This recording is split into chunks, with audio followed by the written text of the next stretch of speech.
Hi, I'm Diane Conklin with CompleteMarketingSystems.com, here to share another interesting story with you today regarding customer service and how things get done. I just got back from running an event and speaking, and I think most speakers will find this especially interesting and especially useful. So when I finished with the event, I finished speaking. First of all, I won't tell you what hotel it was, but it was one of the worst hotel experiences I've ever had from the very beginning. They were very uncooperative, just not a lot of help. You had to call 3 or 4 times every time you wanted something. It's a little frustrating, as you know, if you run events of your own, when you can't get the kind of help you need when you're so busy with 100 people or more in a room that you're trying to take care of. And so, but all of that aside, I finished speaking, and when I speak on direct mail, I always have a box of direct mail items that I take with me to show people. People in the audiences love it. They absolutely love sort of that show and tell. So I have a box.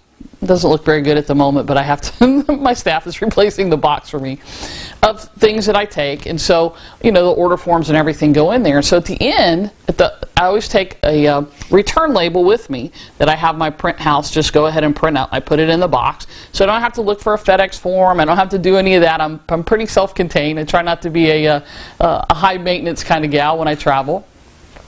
So I tape the box back up. By the way, there's this really great stuff you can get at the office supply stores. The shipping tape, it's hand tear. It works great. They come in little rolls. You can pack them. Tape your box up and either throw the tape in your suitcase or throw it away, right? But it's great because you don't need scissors or any of that stuff with all the travel stuff. So here's a tip for you. Hand tear shipping tape.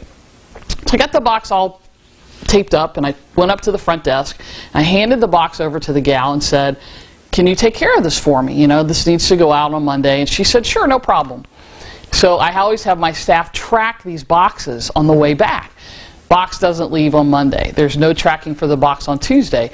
So we're on the phone to the hotel multiple times finding out about this box. And we get told everything from FedEx didn't come yesterday to just also we didn't know where the box was. Yeah, it's right here. It was just crazy, as you can imagine, at a hotel.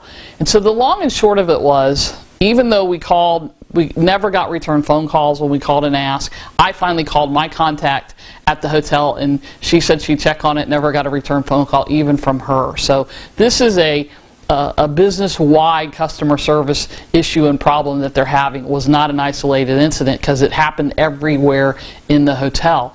My point is this: if you have systems in place like we have in place to check these things and to track these things, and you can figure out ways to solve problems from afar, because I'm 2,300 miles from where this hotel was, where my office is and where I live. When you have systems in place, it's easy to get these things done and to track these things and to make it happen. Long and short of it was, according to the tracking, the box got picked up like 3 hours prior to the last phone call that we made to the hotel, where they said, "Oh yeah, your box is sitting right here. We're waiting for FedEx to come at 5 o'clock to pick it up." They said that ground didn't come every day, but express delivery did. And we've been shipping things for a long time. And when FedEx comes, I've never known them to differentiate like that. They just take everything. So systems will help you deal with the most difficult of situations that you come across. Checklists and systems will help you with everything. And the other thing is, again, from a customer service perspective, you can expect what you inspect. So you got to check on these things and know what's going on in your business. We'll see you next time. I'm Diane Conklin from CompleteMarketingSystems.com.